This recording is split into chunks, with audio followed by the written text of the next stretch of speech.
This is the Autodisrupter show. I'm your host, Josh Mitchell, and thank you so much for tuning in, either Facebook or YouTube or wherever the heck I put this.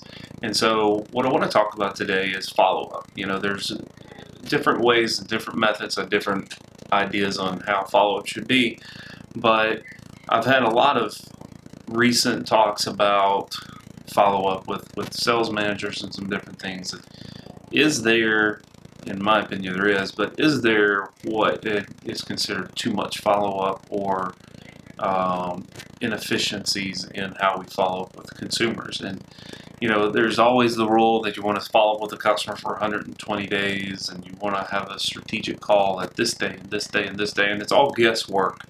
To be honest, I don't think anyone's come up with the scientific reasons on why that works and why it doesn't work, or what works and what doesn't work. I think it's just a trial and error on everybody's part. And so, is there too much follow-up? And that raises a huge question, because there's a lot of old school, not older, some of them are young guys, but a lot of old school tactics that believe it's call them till they buy or die, or tell you to go fuck off. I don't know which one that is, but and there's 3 and 4 and 5 different touch points throughout the day, in the first 7 days, which technically are your most critical moments on used cars. New cars, probably you really do need to look at 30, 60 days, because people are in that shopping period. But is there too much follow-up? And are we actually turning off our consumers by inundating them with follow-up, and maybe not even reading the internet inquiry, because we just simply don't care, because we just want to get them in, and so we're going to tell them whatever and to get them here, and so we don't even read that they asked for the best price, or that they're trading in X, Y, and Z, and they want to know pricing on that. And so we try to use word tracks to avoid every answering any question the consumer has, which I think creates another issue. But are we turning our consumers off where we're calling them?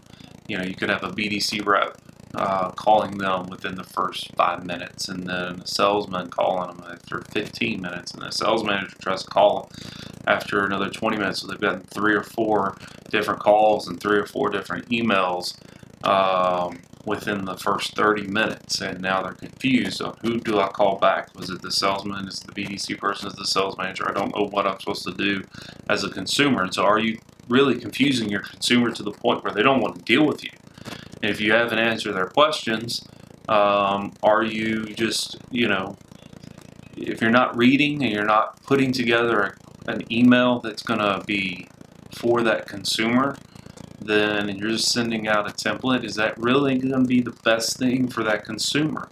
And so, I've always, that's why we have these, I think like a dealer thing here, but and more like a customer, because I want to think like a customer. And if I was a customer and I got 19 different calls from 3 or 4 different people within the first day, it kind of turns me off as a consumer. I don't want to be called like that, or even text like that. And if I tell you to text me and you call me, well, you didn't even listen to what I even said in my inquiry, and so you're not even treating me the way that I wanted to be treated. And so how are you going to treat me once I reach the dealership? You're going to treat me the way that you want to treat me, because you want it done a certain way, and you sell so many cars, yet I'm the person that is navigating through this, and I'm the person that technically is in charge of this. And so if you don't do the things that I want, and you don't provide me with the experience that I want, then you can go fuck yourself, and I'll go work for somebody else. And so I think that we have to really look at how we're following up with customers. The old statistic, I guess, or the goal for BDCs was to do 120 or 150 outbound calls. Well, in this day and age, we're getting a lot of email onlys, and so we're trying to get phone numbers, but we're getting a lot of email onlys, or we have consumers that just want to text. And so having a clear understanding of how you're going to follow that process, and sometimes it is following it through the customer's eyes, is going to make yourself a better dealership and a more customer friendly, and have a better experience for your customers. Or you can go old school and just say, fuck it, and I'm going to do whatever the heck I want, and I don't really care what the customer wants, and I can just call and call and dial and dial and dial and dial, and really just end up going in the voicemail hell and not ever having any engagement with the consumer because I've done pissed them off because I haven't listened to what they want. And so I highly suggest that we actually, as an industry, that we look at the consumer and look through the consumer's eyes and how their experience is and really morph to what they want and not what we want. If we give them what they want, we'll get what we want. If we go the extra mile for the consumer, we'll eventually sell more cars. It's just the nature of that beast. We'll go against it, and they're going to find somebody that will do it. If they have a question that you're unwilling to answer, and someone is willing to answer it, whether it be true or not true, if they're willing to throw their neck out there and answer that question, then they're going to get the business.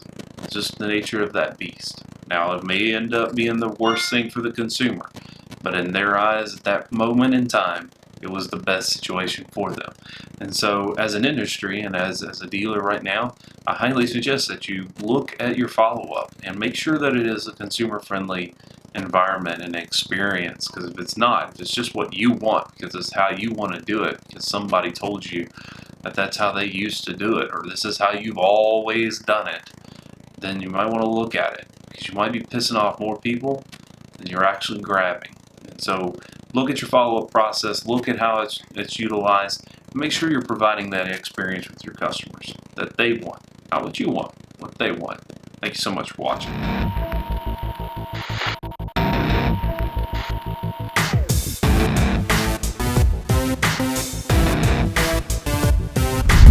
Well, I think beat me right there to say it.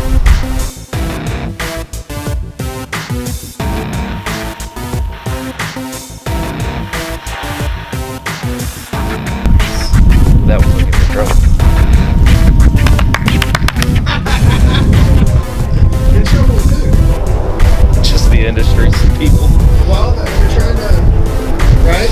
Oh yeah.